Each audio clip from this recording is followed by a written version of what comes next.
Norden. I'm partner and principal at Conrad & Partners, an architecture and design practice based here in London.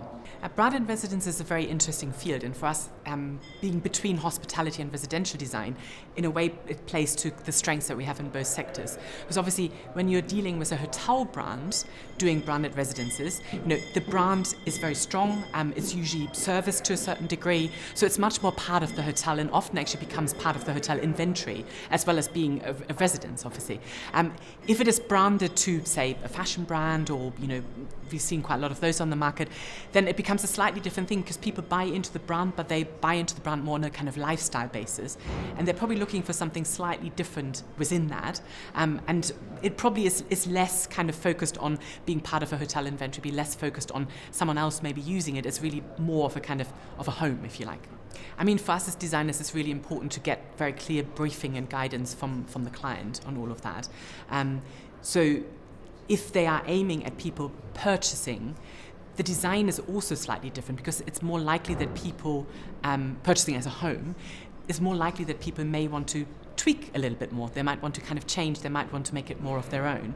Whereas if people are buying it purely as an investment, maybe they have many properties around the globe, this is kind of their foothold in London or New York or whatever it might be, then they're much happier for it to just be key ready, there for them when they arrive. They can let it out soon as part of the hotel pool, and there's a great return on investment at the same time as well. So it's very distinct, but I don't think you can necessarily design one development purely for one, because you're probably going to get both in that, and the mix will be quite diverse. I mean, really, the difference is the same between hotels or branded residences. There's not really much kind of in it, really.